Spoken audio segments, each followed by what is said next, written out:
we want to make a table of values for the cubic equation y equals x cubed plus 2x squared minus x minus 2.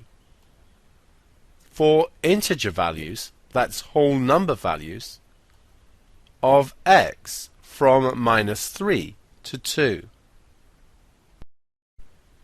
For our table of values, I'm going to convert x values directly into y values and not split the equation into parts.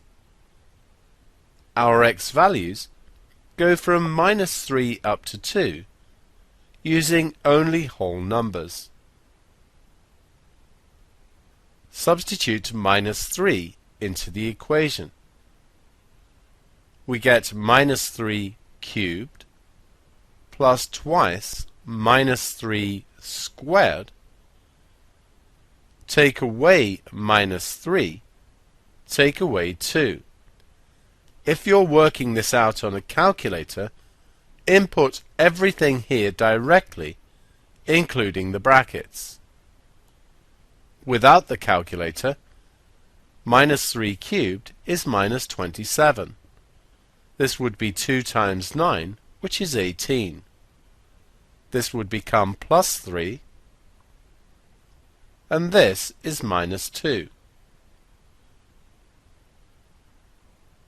Minus 27 and 18 gives us minus 9, plus 3 take away 2, which is minus 8.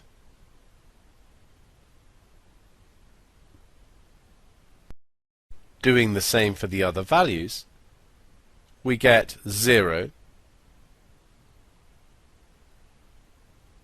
0, minus 2, 0, and 12.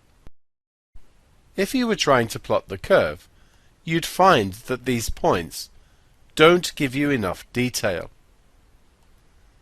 You'd need extra points. If you took some half-unit values, minus 2.5, minus 1.5, and so on, and plotted the extra points, you'd probably find that you could draw the graph quite accurately.